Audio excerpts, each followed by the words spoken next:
9 to 10 p.m., Monday night on Liffey Sounds.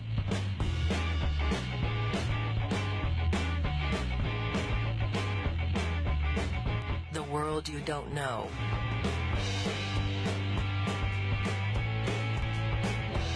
The world you don't know.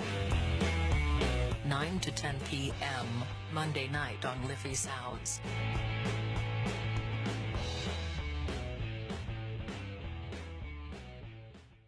Now, good evening, ladies and gentlemen. You're very welcome along to this week's edition of The World You Don't Know with myself, Mick O'Connell. I'm on my own tonight. I did have a guest lined up, but unfortunately, due to a last-minute hiccup, he was caught at the hospital and was there longer than expected. He couldn't make the show. So, hopefully I'll have this guy on in a couple of weeks. And it would have been an interesting show. I'm sure you've heard me talking about David Icke on my show many times, and if you ever read any of his books or seen his videos, he explains how he had his grand awakening, I suppose, back in, I think, 1990, 91. And he claims that he was in a bookshop or something like that, and he was drawn to a particular book. And he read this book, and that got him in touch then with a psychic, and the psychic told him to go to Peru, and he went to Peru and stood on a hill or something like that, and next thing his mind just expanded and opened up, and the rest is history. If you follow David Icke, you know what I'm talking about. I mean, he's written, 15 books maybe. I've read a few of his books. They're interesting books. A lot of people don't like David Icke because he goes on about, the lizard, or the Queen being a lizard and stuff like that, and I don't buy into any of that. I don't give it any thought, to be honest with you. I've read about this kind of stuff in his books and in other places too, not just him. But he does write a lot about the banking industry and, the secret controllers of the world. He goes right through the history of it and stuff like that.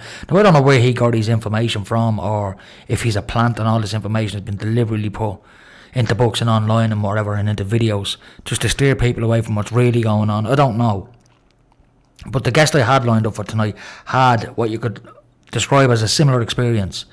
It was just a Joe Soap going along to get along like everybody else, and he had this grand awakening. And some people might say, well, that's just, it's all bullshit. It's just all airy-fairy, hippie, trippy stuff, But for myself, I didn't have a grand awakening. It wasn't one day I was asleep and next thing, boom, I started figuring stuff out. It wasn't like that for me. I just went online. I've been reading books for many, many years. I've always had a keen interest in esoteric subjects and stuff like that. So, a lot of people nowadays throughout the truth movement will say, oh, well, 9/11 woke me up. Well, it was years before that for me. Like, when I see 9/11 happening, I was questioning it straight away. I question most things that I see going on around the world, particularly on a global scale, stuff that affects people on a global scale. I always question it. But the likes of David Icke and this guy that I was supposed to have on, I won't mention his name because he's not on the show yet, but if he does come on the show, I will put a promo out as to who he is.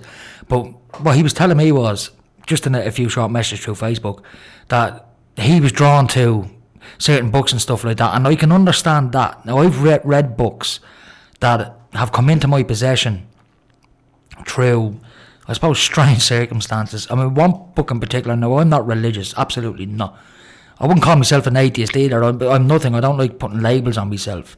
I think the universe is a weird and wonderful place, and is it all accidental? I don't know, but it'd be nice to think there is a grand designer, but even if there isn't, it's irrelevant anyway. It's not going to make much of a difference to you. But in saying that, one thing I tend not to believe in, to be honest with you, is coincidences. I'd rather think that when you see something that is reminiscent of a coincidence, that's how you're looking at it, as a coincidence. To me, I would look at it as synchronicity, that it was supposed to happen. However far out you might think that is. And in relation to the 3 books that I read, now I've read lots of books, but I'm talking about 3 books in particular. Now, these 3 books, as I said, I'm not religious or anything like that. I do and I don't believe in God. For me, the universe, as I said, is a wonderful place, and even quantum physicists now are starting to say that there's a grand design, but we'll leave that one in a box and see what happens in the future.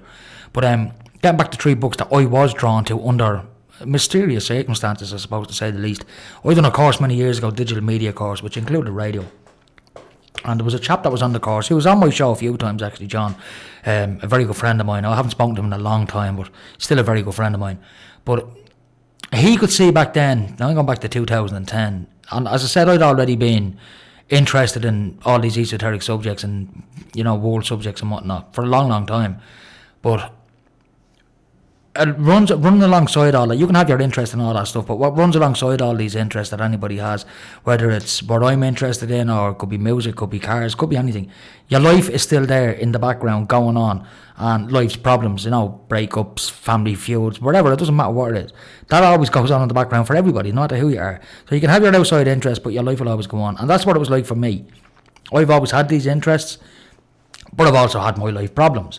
And when I was on this course, this guy John, he was a very good friend of mine, he's quite astute at picking up on things, and he picked up on the fact that my life is just going on alongside everybody else and problems and stuff like that, but you get talking to people, But he said to me, there's a book you might be interested in reading. And I said, well, what is it? He says, well, it's called A Conversation with God. And my first reaction was, no, you can't keep it, you know what I mean? I wouldn't be interested in reading something like that, He says, well, it's not what you think it is, he said. It's a very interesting book, I'll give it to you. And you can choose whether to read it or not. So he gave me the book, and I brought it home, and I didn't read it. I'll admit I didn't read it, and I put it where I put everything else that I'm not going to use straight away, under the stairs. So I did that, and I left it under the stairs, and it was there maybe a year, 2 years, even longer, I think. And in 2013 then, a friend of mine, Paul, come to the house, and he's also interested in similar subjects to me and that, and he was looking at a few things and watching stuff on YouTube and whatnot, videos, and he came across a particular 9-hour YouTube video, and he sat and listened to most of it. Now I wouldn't, I have a very low attention span. Unless it's something that grips me, I'm not going to sit there reading it or listening to it for long periods of time, an hour, 2 hours maybe, and I will. But he was listening to this, and he'd listened to a good portion of it, and we'd hooked up one Sunday night, and he said to me, I have this video, he says, you need to listen to him, because it's mad stuff, he says, it's not what you think it is, it's weird stuff. And I said, well, what is it? He said, it's a video called A Conversation with God. And I said, well, no, I wouldn't watch it, Paulie, it's too long, And I still at that stage hadn't thought of the book. Still hadn't entered my head that I'd actually got this book in my possession. Didn't put the two and two together, Weird coincidence? I think not. The next day, he was in my house and he mentioned the thing again, and it was at that time then that I'd remembered that I think I was given this book, and I said it to him. I says, I think I have that book. He said, what book? I said, the video you were talking about last night, A Conversation with God, I think I have the book of it. He says, really? He says, yeah. So I goes under the stairs, and lo and behold, I reach into where I know there's a bunch of books on a shelf, and the very first book I picked up, I kid you not, was A Conversation with God. So I said to myself, nah, I don't believe in coincidences, I think this is synchronicity, I better read this book. So I did. I started, a couple of days later, I sat down and started to read it.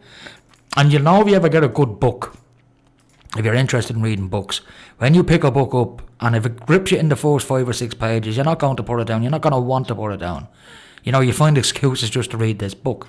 You bring it to the toilet with you, you'll bring it onto a bus, you'll bring it everywhere with you, and you'll read the book as much as you can. And that's what this book was like for me.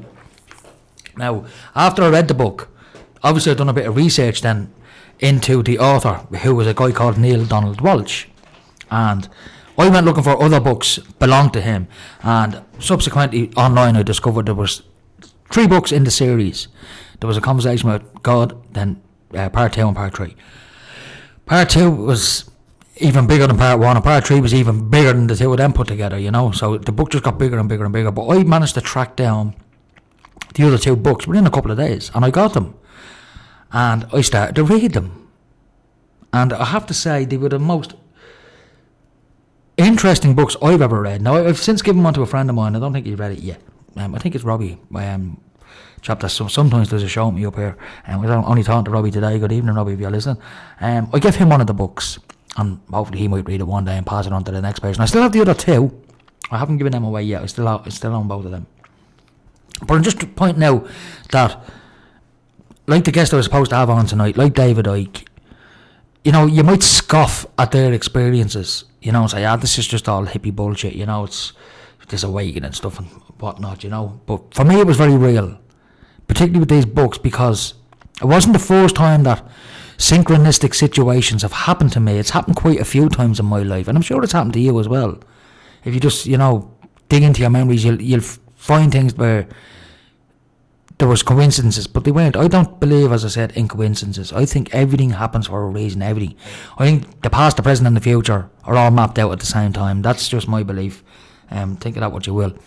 But like I said, the guest that I wanted to have on tonight had similar experiences. He was telling me through a couple of messages that he tried to write a book, but had problems getting it published and whatnot, and decided then not to publish it, but he still has the draft of the book, I think. But yeah, I'm looking forward to getting this guy on. He lives here in Ireland. As I said, I'm not going to mention his name yet, it wouldn't be fair to him, but hopefully I'll have him on in a couple of weeks' time, all going well, and it should be a very, very interesting story. Now, I had Trevor Ivers on last week, and Trevor was a great guest, an absolutely fantastic guest, and I hope to have Trevor on again very, very soon. Because we only had an hour here with Trevor last week, and it's not enough. Now, Trevor was someone that I admire greatly. I see a lot myself in him, particularly, his ongoing awakening process, if you want to call it that. I follow him on Facebook, and I just see the posts that he's putting up, and he puts up stuff that's, for me, it's old news. It's stuff that I'd looked into years ago and whatever, but it's stuff that's catching his attention now, and I think that's great. That stuff that I was interested in years ago is still grabbing people's attention and waking them up, putting their hairs up in the backs of their necks, making them angry, making them passionate about getting the truth out there.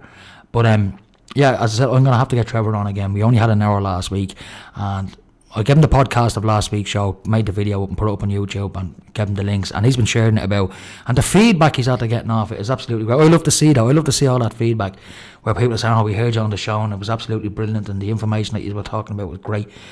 That's all I need. Even if I only reach one person, just one. Some people will wonder how many people listen to the show, and I had this with Ken O'Keefe. I was telling you last week about the row between him and Max Egan, all this alleged stolen money and stuff like that, and it's sad to see it happening. But it was my mate Robbie pointed out to me last week that we contacted Ken O'Keefe's people ages and ages and ages ago with a view to getting him on this show, and all they were interested in was our listenership figures. And that to me was just, if you want to talk the truth and you want to get the truth out there about, say, Palestine, which is one of his big things. He talks a lot about Palestine. This guy's an ex-Marine. Their only interest to come on this show was how many people would be listening. Now, I don't think that's fair, to be honest with you. I didn't mention money, but I think they, to not do a show based on, well, there might be many people listening, is irrelevant. You know what I mean? I don't think that's a very cogent argument. I think it's a mute argument because, as I said, I could sit here behind this microphone, and I've been doing this for nearly 6 years, sitting behind this microphone, babbling what some people might perceive as just, conspiracy talk and conspiracy crap. Fair enough, I get that. If you're not interested in what I have to say, you can tune over to another channel, no one's stopping you. But if what I'm talking about even reaches one people and wakes them out of, I won't even use the word slumber or the word ignorance, but gets them to cop on to what's actually going on around them. To see through the lies of the mainstream media, to see through the lies of government, to see through the lies of religion and the medical organisations and the pharmaceutical industry and the big corporations, to see through all those lies, to see through the lies of the banking industry, and that we're all controlled by the banks and by debt and money and scams and criminality and whatever else. If I can reach just one person and wake them up to that fact, well then I've done my job. As far as I'm concerned, this show is an absolute success if even one person says, I've gone down this pathway now of seeking the truth about what goes on in the world, thanks to listening to a show on Liffey Sound FM with some bloke called Mick babbling on about conspiracy theories and other stuff that you're not going to hear on the mainstream media. As I said, if we can reach one person, well then my show is a success. That's how I look at it, And that's why I was a bit taken aback when I asked to get Ken O'Keefe on, and they're only interested, his people. Now, I wasn't talking to him, I was talking to his people, those who surround him that organise talks and whatever for him. But their only interest in my show was how many people actually listen to the show. And I said, well, forget about it. If he doesn't want to come on, he doesn't want to come on. But he was on. If you want to hear what Ken O'Keefe is really like, you can watch a few of his videos on YouTube, and watch a few of Max Egan's videos on YouTube, and see the both of them together where they're fighting for the rights of Palestinians over the Israelis and exposing Israeli aggression in Palestine. You'll say to yourself, well, this is great, these are great, these people. Now, as I said, Ken O'Keefe tried to start up or is in the process of starting up, a world citizen movement where he wants to get as many people, millions of people if he can, to join this organisation, this movement.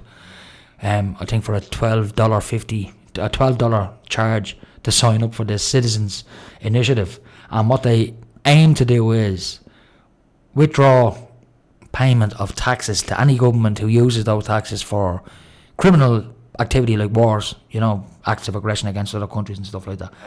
But apparently, according to Max Egan, his fundraising activities for this World Citizen Foundation were nothing more than a pyramid scheme to benefit Ken O'Keefe. Now, Max was on the Richie Allen show in the UK. Richie Allen is an Irish journalist from Waterford, based over in Manchester, and he's got a good show. He's got a very, very big listenership. He's in the genre of what I do here, what OIM do, what People's Internet Radio do. I'm sure he gets paid for doing it. He probably doesn't get paid a lot, but he would get something from it. It's a big production, it's a big show, and he gets some great guests on. I've a lot of admiration for his show. But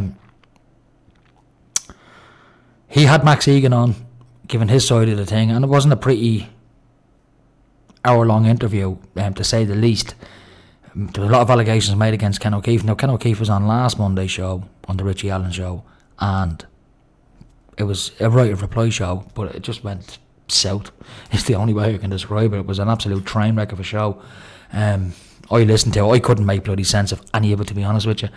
Ken O'Keefe, to me, didn't put himself across as, I'm not going to use the word honest, but he didn't convince me that he's not running a pyramid scheme. He didn't offer any evidence to the contrary. Now, don't get me wrong, Max didn't offer any evidence to the contrary on his show. He just accused Ken O'Keefe of this, but there's been no proof. But what I think would be happening here is, if this gets out into the public domain and onto the mainstream media, it has the potential to absolutely damage the alternative news media, the online alternative news media. It's going to be in serious stuck if that actually happens, because people are going to be looking at the stuff that's going on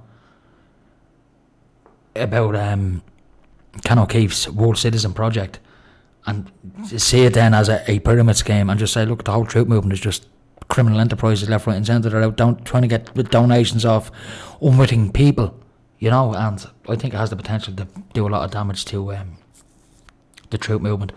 But sure, what can you do? Anyway, moving on from all of that, like I said, I hope to have that guest on in a couple of weeks, talking about his experiences of waking up, having his consciousness expanded. This is what he was telling me, pretty much a similar story to what David Icke went through in the early days. So it'll be interesting to have him on now in a couple of weeks' time, so we'll see where that takes us. Anyway, moving on. Yesterday, as you know, was the anniversary of 9/11, and 15 years ago today, or yesterday should I say, 15 years ago, allegedly 19 Egyptian or Middle Eastern hijackers hijacked a few planes, crashed them into the Twin Towers. Didn't touch Building 7, by the way, and I'll get onto that now in a few minutes. And another plane then crashed in Shanksville in Pennsylvania, and that disappeared into the ground. I'm sure they could be bothered to dig that one up. Anyway, I'm going to go to some ads. I'm going to come back from the ads. I'm going to talk a little bit about 9/11, which is probably one of the biggest inspirations for this show in the first place. And I want to talk a little bit about the conspiracy surrounding 9/11. Haven't spoken about 9/11 for a long time on this show, so I'm going to cover it for a few minutes anyway. And in order to understand why the world is the way it is today, you need to understand 9/11, so I'm going to get into that a little bit. So I'll be back in a couple of minutes, folks, so take it easy. Broadcasting to Lucan, this is Liffey Sound, 96.4 FM. You're listening to Liffey Sound on 96.4 FM. Now, folks, you're very welcome back. Just want to say hello to a couple of people. I know John is listening down in Ballyfermot, little fishing village down near the canal there. He's listening in. Said he sent a text in saying, not to the show, but he sent a text to my phone saying he knows me over 20 years. He never seen me reading a book. Yeah, well, that's because you're blind, John. That's why you'd never see me reading a book. Anyway, I hide in corners when I'm reading my books. He's gone mad because he can't read a book. Anyway, moving on. 9/11.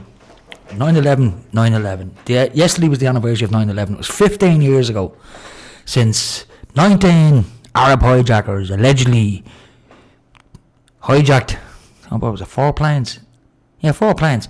and crashed them into the World Trade Center, the Pentagon, and Shanksville in Pennsylvania. Now, one thing you have to remember, and that most people don't talk about, particularly in the mainstream media, is the 10th of September 2001, not 9/11, the day before 9/11, is a very, very critical day, and I'll tell you why.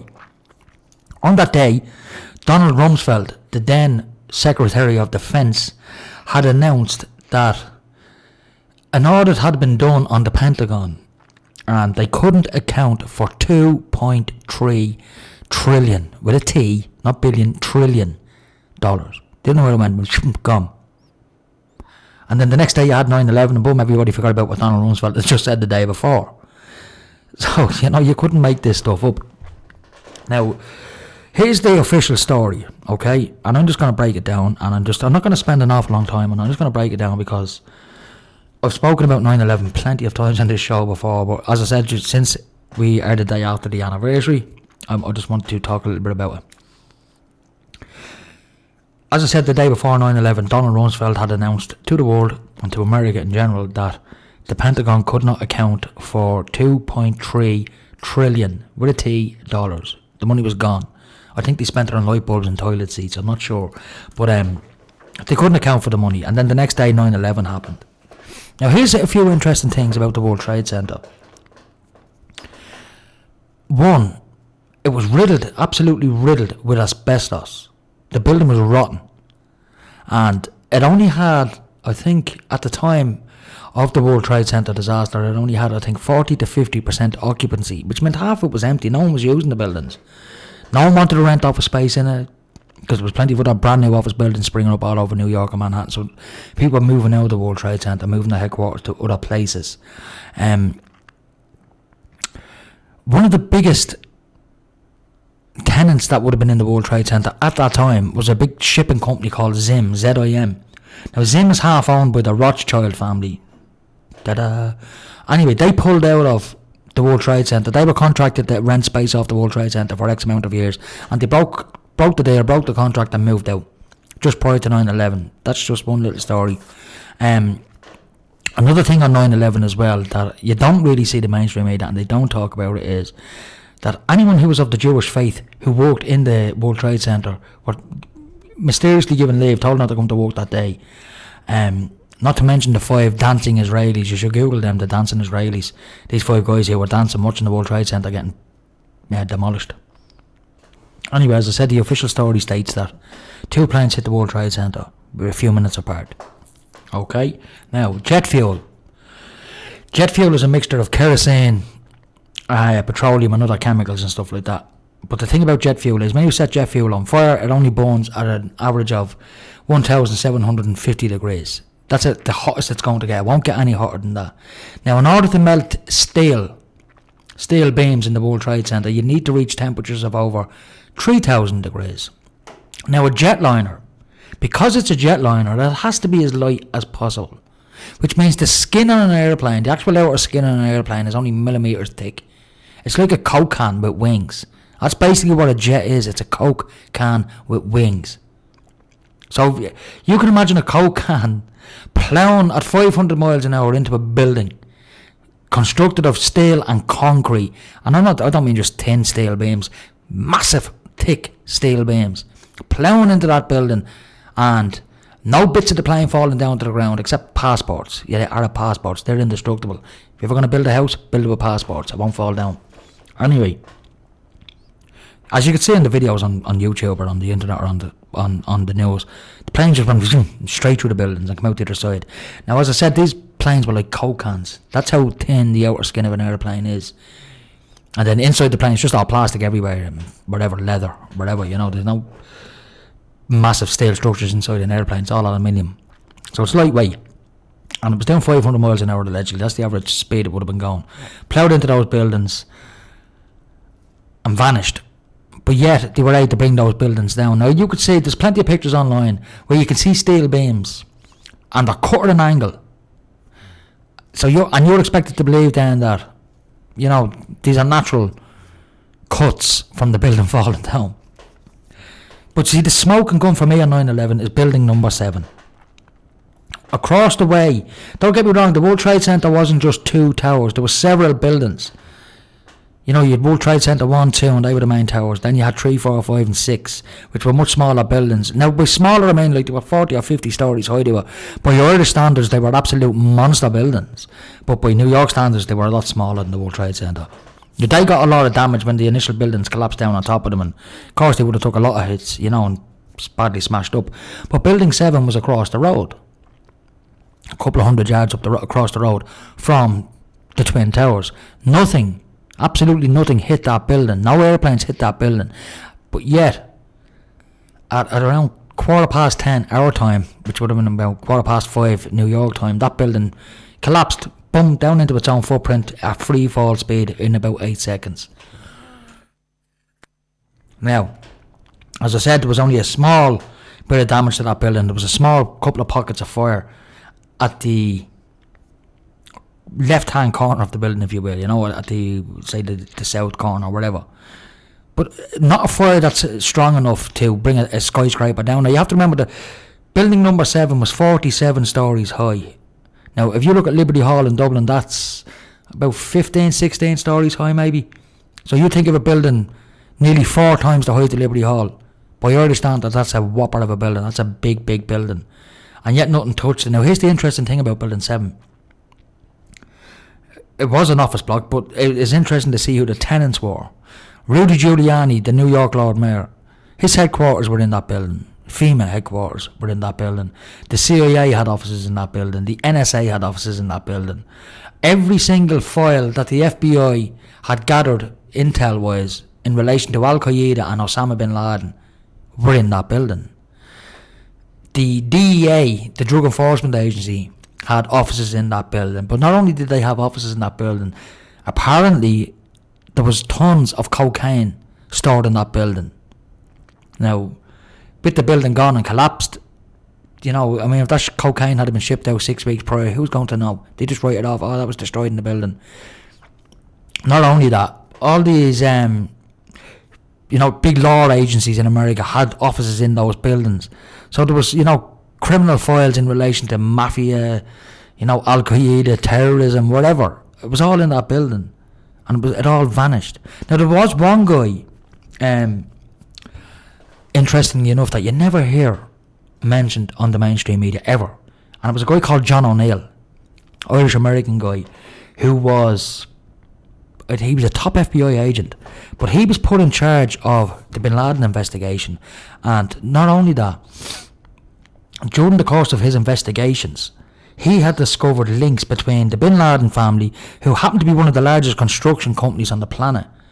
When the Americans were building their bases all around the world, especially in the Middle East and places like that in the Far East, it was Bin Laden Construction who would put these bases up for them, in conjunction with companies like Halliburton and Carlyle Group and all these other nefarious groups in America. Anyway, he'd uncovered connections between the Bush family, and I mean, they're dirty as hell, the Bush family, between them and the Bin Laden family, connections. Now, on the morning of 9/11, apparently George Bush Sr. was in was it the Clarion Hotel, I think it was called, in Washington DC, having breakfast with Osama bin Laden's brother. I mean, you couldn't make this up, but it wasn't reported in the mainstream media. There was a few media outlets mentioned it, but not a lot. If you want to find more about that, just Google it, and there's plenty of information up there. Just put George Bush Sr. Bin Laden meeting 9/11, and it'll show you. They were having a breakfast meeting that morning in Washington. And as you well know, all flights to and from America were cancelled on 9/11. Everything was grounded. But there were flights let out that night and the next day, and they were all members of the Bin Laden family. They let them leave America, because of course the finger was getting pointed at them. I mean, even before, you know, the fire brigade were called on 9/11 to say that a plane had hit the building. You know, NBC, CNN, ABC, all the news, Sky, the whole lot, Fox, they were all blaming the Bin Ladens on it. Oh, it was Bin Laden, it was Bin Laden, it was Bin Laden. Well, you know, have an investigation first and then point the finger of blame at somebody. But, you know, he was the patsy for that. It was a false flag event. 19 hijackers did not hijack 4 planes and crash them into those buildings. Whether they were remote control planes, missiles, it doesn't matter what it was that hit those buildings. It wasn't what the mainstream media are telling you it was. Forget it.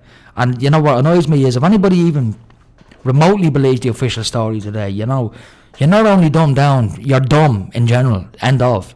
You know, you can't call yourself an intelligent person or have a modicum of intelligence if you still believe the official version of 9/11. There's been 1,000,001 documentaries made about 9/11. Don't get me wrong, the ones you see on the television are just, utter bullshit. It's just propaganda to try and steer you away from what really happened.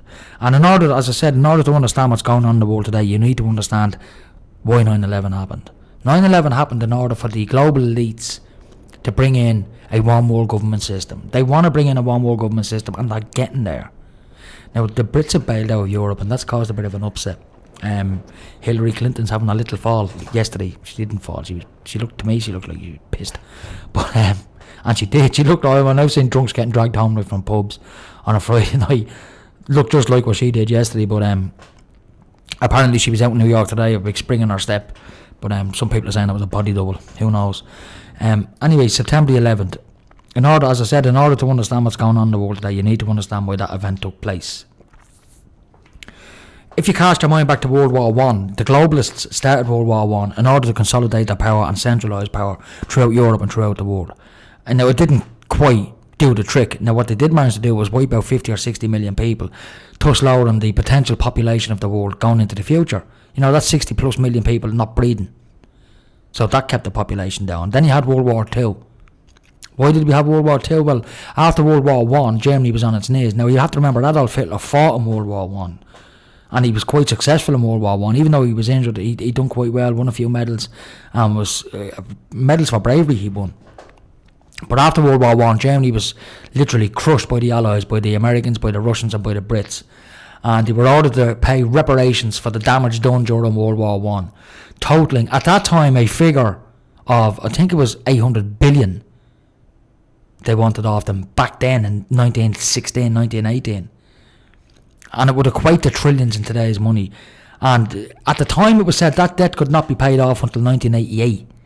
And I found it quite ironic that, the Berlin Wall came down in 1989, a year after the debt should have been paid off. But I don't think that debt was ever paid off. And since the end of the Second World War, or the First World War, between then and the Second World War, Germany, as I said, was on its knees. And up rose Adolf Hitler. And what did he do? He put Germany back to work. He put Germany back on the map and built up their military. And told the New World Order and the banking elites, we're not paying your debt. Take a run and jump. And the rest is history. They invaded. Germany didn't declare war on anybody.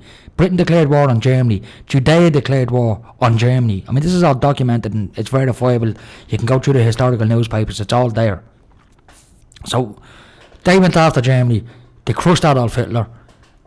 And Germany has been an occupied country ever since. You might not think Germany's an occupied country. It is. Germany was occupied by the Americans, the British and the Russians after the Second World War, and they've never left. They're still there to this day. Angela Merkel, she's just a front for the New World Order. Germany's not a free country, it never has been. Not since Adolf Hitler tried to free them in the Second World War. But look, if you want to know more about that, there's a great documentary on YouTube called The Greatest Story Never Told. Go and watch it. I urge you to watch it. It's very interesting. It will give you a completely different perspective on what happened in the Second World War compared to what you were taught in school. And you were deliberately dumbed down in school. You weren't taught the true history of the war in school for a very good reason, because they don't want you to know. So getting back then to 9/11. 9/11 then after, you had the Vietnam War, which didn't need to happen. You had the Korean War, which didn't need to happen. You had the Gulf War, which didn't need to happen. The first Gulf War, now in 1990, when Saddam was given permission by the Americans and the Brits to invade Kuwait, and as soon as he did, they went in after him. They set him up. But anyway, that's another story for another day. All these wars, they're all bankers' wars. That's one thing you need to remember, they're bankers' wars. And there's going to be another one. They're getting ready for another one, I can guarantee you that. Syria is a cesspool of countries who are battling each other. You're getting ceasefire after ceasefire, and they're getting broke. Next thing you know, someone's going to shoot down an American plane or a British plane, and all hell's going to break loose. It'll be a very short war, but it will happen. Now, 9/11, as I said, had to happen and for them to bring in the New World Order. Is the New World Order succeeding? I don't think so. I think people are waking up en masse and they're running scared. I don't know what's going on here with Hillary. There's reports in today's media now that they're thinking of replacing Hillary. How can you replace a presidential candidate 2 months before the election? It's not going to happen. I don't know what they're going to do in America, but I think something fishy is going on over there. Hillary Clinton there yesterday collapsing and stuff like that. Don't buy into it. But 9/11, the reason 9/11 happened, as I said, was in order for them to begin a war on terror. What happened after 9/11? They invaded Iraq. What did Iraq have to do with 9/11? Absolutely zero, zilch, nothing. They said Saddam Hussein had weapons of mass destruction. Proved he didn't. Dr. David Kelly in the UK come into Parliament and said there are no weapons of mass destruction. He committed suicide 2 days later, allegedly. He was murdered, in my book. Bill Cooper, great American talk show host. Bill Clinton, I think, called him the America's most dangerous radio show host. In June 2001, he predicted that there would be an attack on New York by Al Qaeda, and it would be a massive, big attack, and Osama bin Laden would get blamed for it. And out of that, then they would start a war on terror. And this is what's happened. They've started a war on terror. Now, what is a war on terror? It's a war on a word. It's just a word, an ideology. There are no enemies. There are no terrorists. And if there are terrorists, genuine terrorists, well, how are they created? It's easy to create a terrorist. All you have to do is go in and bomb the family of it. They want to get you back for it. Who wouldn't? That's what creates terrorism. You know, if America wants to stop terrorism around the world, we'll stop bombing brown people's countries and get out of them and leave them alone. But until America does that, we're going to have terrorism, whether we like it or not. Now, as I said, ISIS, you know, who's behind ISIS? I reckon it's the CIA. Al Qaeda, CIA. I mean, if you look back to the 1970s when the Russians had invaded Afghanistan, Zbigniew Brzezinski, who's one of Obama's top aides, top string pullers, if you will, and that's what he is, he pulls Obama's strings. He put together the Mujahideen and had Osama bin Laden, who was a well-to-do, wealthy Saudi Arabian. With the help of him, they got this Mujahideen together to fight the Russians and bring the war to the Russians in Afghanistan. I mean, the Russians only went in there to get their hands on the oil. The Americans went in there to make sure the Russians didn't get their hands on the oil. That's all it's about oil pipelines, who controls them and whatnot. So, what happened then was, to see where this is going on, you know, if you want to see this for yourself, watch that Tom Hanks movie, Charlie Wilson's War. He puts it quite succinctly.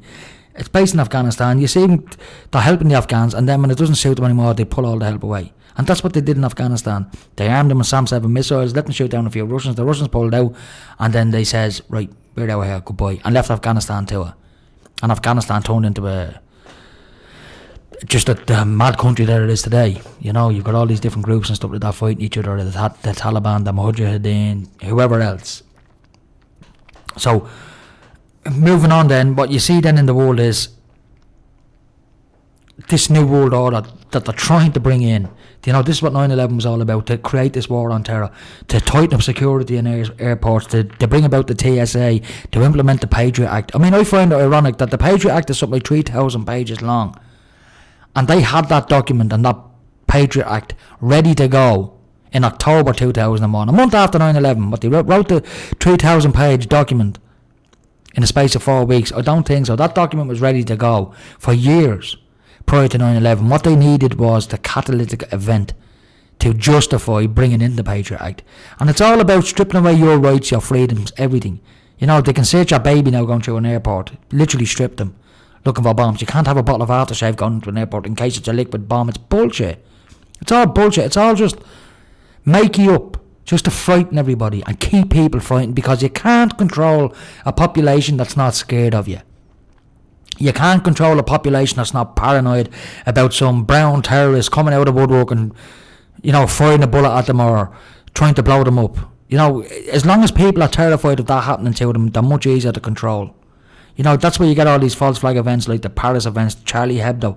You know, anyone with an ounce of sense watching these events unfold on the news can see that they're false flag events. You know, I posted videos last year where you see that guy getting shot in Paris in the head. No blood. You know, and no one questions any of this. It's nuts. It's absolute nuts. Anyway, I've got to go to my second set of ads because, as I said at the top of the show, I'm just sitting here rabbiting on and it's not good. So I'll go to my second set of ads and I'll be back to you in a couple of minutes, folks. So hang loose and I'll talk to you very shortly. You're listening to Liffey Sound, www.liffeysoundfm.ie. Listen online. Community radio at its best. Now, folks, you're very welcome back. Now, just before the break there, I was talking about the 9/11 connections to what's going on now. Now, as I said, in order for a world government system to be brought into being, they need to scare the shit out of people, basically, to acquiesce to their plans. Because if they come out openly and says, listen, we want to tighten up security around the world in airports, and we want to stick cameras on every street corner, and, you know, stick bugs on your phone so we can listen into your phone calls and listen into this, people will be in uproar. But if they do it slowly, bit by bit, you know, a little tiptoe here and a tiptoe there, people don't know what's happening. But even better for them, if they can convince you that there's a monster out there, you'll beg them to tighten up security and put cameras on every street corner, and that's what's going on. You know what, they're building a prison around us, but the thing is, we're helping them to build a prison, and we're basically guarding ourselves. It's as simple as that. And that's the way they want it, but I think it's starting to fall apart on them now. I really do believe it's starting to fall apart. I mean, with Britain pulling out of the European Union, you know, a lot of people think that was just a fluke that Britain decided to get out of the European Union. I think they were told to leave, because in order for them to stay in, they wanted too many concessions, and those who are behind the European Union, i.e. the New World Order, said no. You either play ball or you can get out. So they decided to get out, and in order for them to get out, they couldn't just leave. They had to have a referendum to convince the people that it was the people who wanted them out, whereas I think they were kicked out. But anyway, moving on from that, other ways that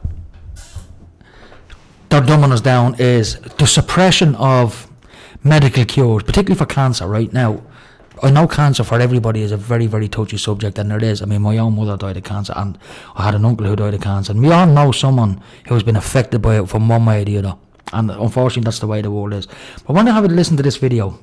Alright, now this is a policeman in America saying that the government are hiding a cure for cancer from us. Now, when you think about it, the pharmaceutical industry, I find this funny, but no, it's not even funny, but if you look at like your local pharmacy, your local chemist, they're not called chemists anymore. Have you noticed that? They're now called pharmacies, because all they offer in a chemist nowadays, and it's not even a chemist, it's a pharmacy, all they offer in these shops is a pharmaceutical solution to what could be a holistic problem or a dietary problem. You know, I mean, if you go to a doctor, and I've said this, I was talking to someone the other day about this, if you go to a doctor and take his script book away from him, his prescription book, ask yourself then, what can he do for you? Nothing. There's nothing he can do for you. He needs that prescription. He needs pharmaceutical manufactured drugs to treat you for whatever ailment there is you go to the doctor with. Take away his book, there's nothing he can do. Can't cure your headache unless he gives you painkillers. Can't cure your foot ache if he doesn't give you stuff for that. You know, unless he's got his prescription book, there's not a lot he can do for anybody. And you know, I find that very interesting. But have a listen to this. This guy is a cop whose daughter died, and this is very interesting.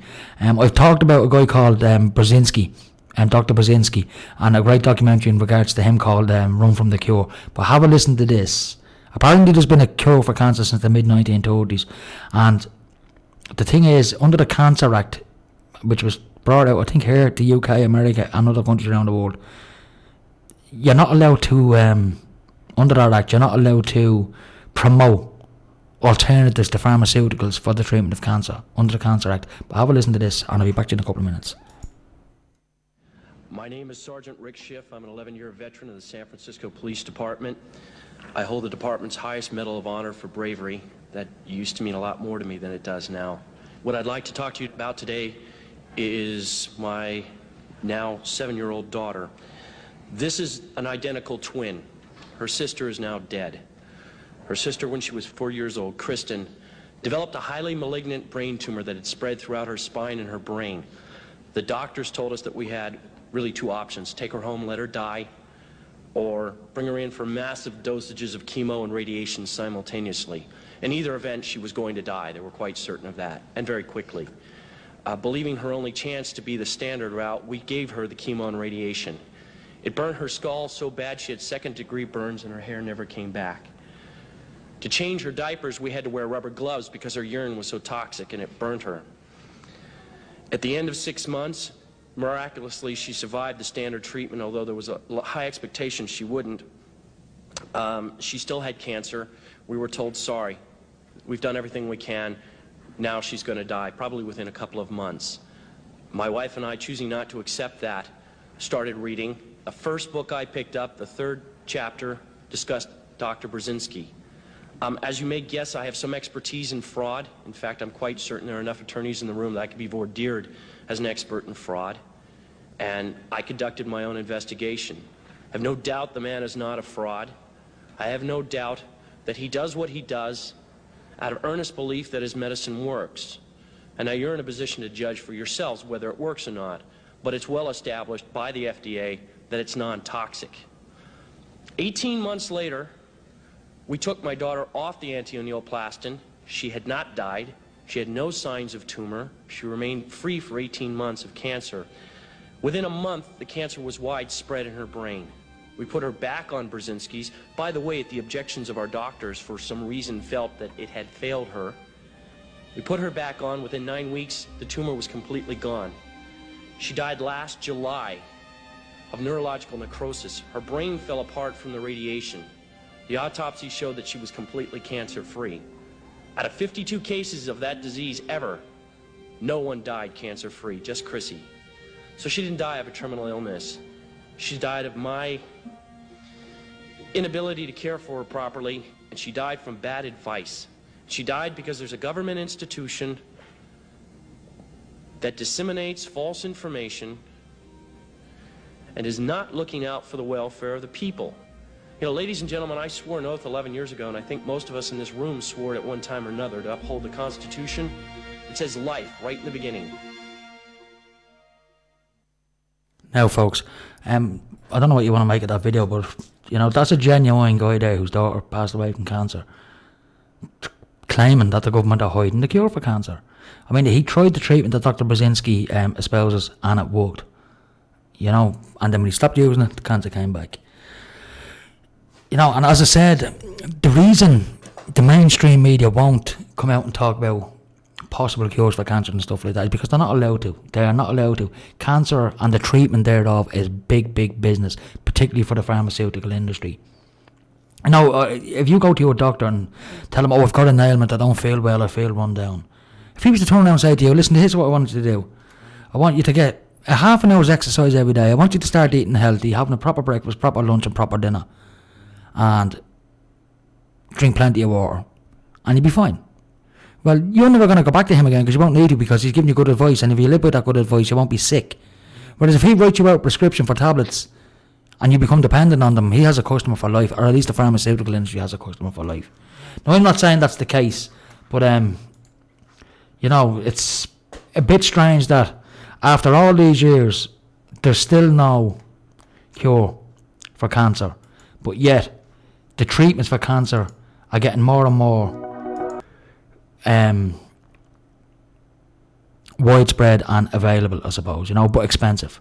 So ask yourself, is there a cure for cancer, and is it being suppressed? I think it is, to be honest with you. But anyway, I'm going to leave it at that because I have come to the end of the show. And remember, folks, the world is full of great people, and if you can't find one, be one. I'll be back with you all next week, so take it handy. And no, I won't be in here next week, actually. I'm sorry, I won't be. I'll hopefully try and get a pre-record up here. But I will be back in a couple of weeks, so I'll talk to you all very soon. Take it handy and be good. Talk to you all very soon.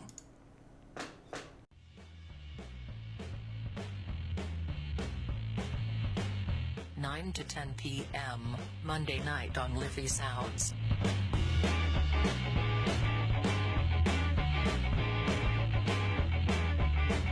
The world you don't know.